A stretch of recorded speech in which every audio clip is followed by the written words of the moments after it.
Jaxson, Coach Gardner said he had a plan for you when you arrived here, but you kind of caused him to deviate from that. Just, do you know what that plan was and just what's kind of worked so well for you early here?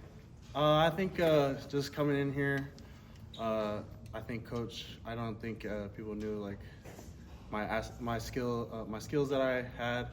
I think I was able to just showcase a little bit of my versatility in spring ball and just turn some heads. So it's been good. Still long ways to go, but definitely trying to just show people what I got. Definitely. Jaxson, why did you come to Tennessee? Why did you choose Tennessee?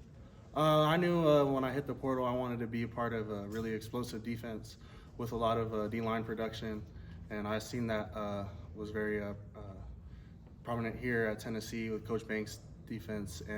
But I also wanted to be a part of a great culture. I'm a really big people person. I'm a big locker room guy. So just really getting to know Coach Heupel and his staff that he's built and the players that are within this locker room, there was no better place for me. It's been the adjustment like for you, coming very different place, football, but also just being here in East Tennessee? I'd say it's definitely a big culture shock. Born and raised in California, going to college for 2 years in California, but I really say it's been awesome just to be around like Ball Nation, and the Southern hospitality is real. I would say that for sure.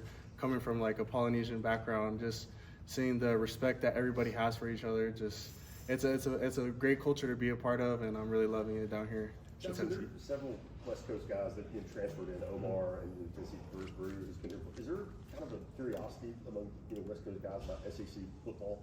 Oh, definitely, for sure.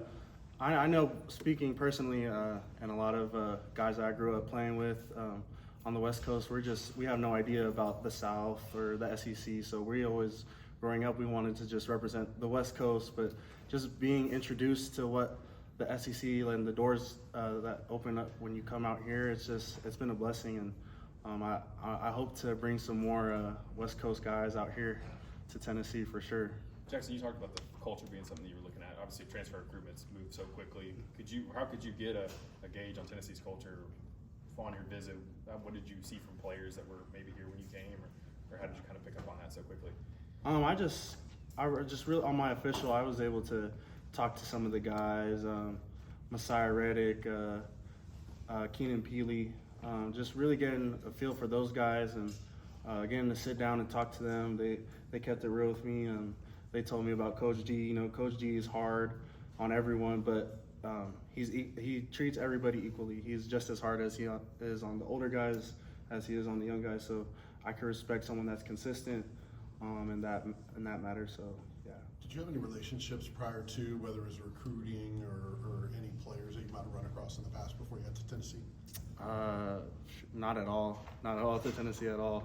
I mean, I played against Omar when I was at Stanford, and I know Nico through like mutuals, but yeah, not really anybody. No. What have been your impressions of Nico seeing him at practice now?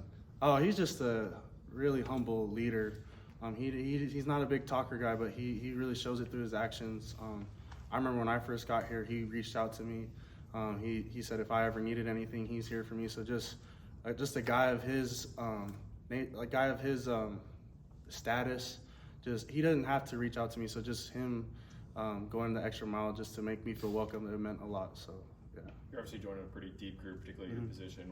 What was that consideration like for you when you were looking at Tennessee, and what's it been like playing with so many guys that have been here for 4 and 5 years? It's been a great learning experience for sure. I knew if I came here, I knew I was going to have to compete. But I know at the next level I'm going to have to compete, so I'm not afraid of competition. It's been great. The older guys, we've been able to compete, but I'd say it's been competitive, not combative. We lift each other up. We want to do great, but we don't want anyone to do bad. So it's a great atmosphere, great environment for sure. Gardner says that you've kind of exceeded his expectations, deviating from the plan that he had for you. Have you had conversations with him on how he sees that he might utilize you, or kind of how you have deviated from that plan? I think plan is just to be ready when my name is called, really. In the season, anything can happen. So right now I'm just trying to keep my head down, progress each day, learn from the older guys, play my role, whatever that happens to be. But I'm excited. I feel like I can really help contribute to the team. So I'm excited. You talked about having like not a lot of understanding of SEC football growing up. Your dad being a Pac-10 guy, Pac-12 guy. Have you seen your family kind of learning the SEC a little bit? Oh since you've been yeah, here? oh yeah. My mom and dad, every time I come back home, they're all bragging to my aunts and uncles about, oh my gosh, like at Ball Walk, we had hundreds of thousands of people walking down. So just for them to experience this moment with me and these experiences, it's just a blessing, and I'm so grateful to be here. You said you knew of Nico a little bit. Did you just know of him because he was a 5-star quarterback in California, or anything in addition to that?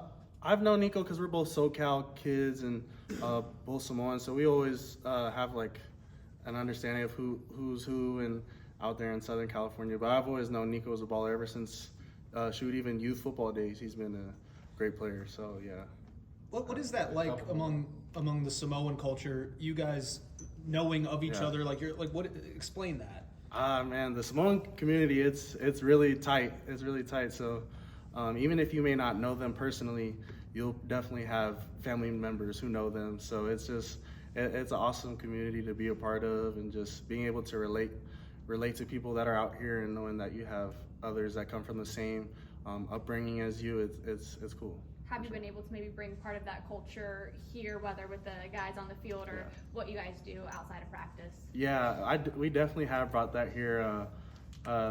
A word in Samoan is called oos. It's called bro. And so everybody like in the locker room, they're all like, oh, what's up, oos? What's up, bro? Like, so it's just cool to be able to bring part of my culture and see how everybody embraces that here. It just means a lot. So That's a big part of the WWE. Do you guys watch WWE? yeah, and all that? yeah, I do. I do a little bit, but yeah, I know who you're talking about. Thanks, Jackson. Yeah. Thank you guys. Thank you. Thanks, Jeff.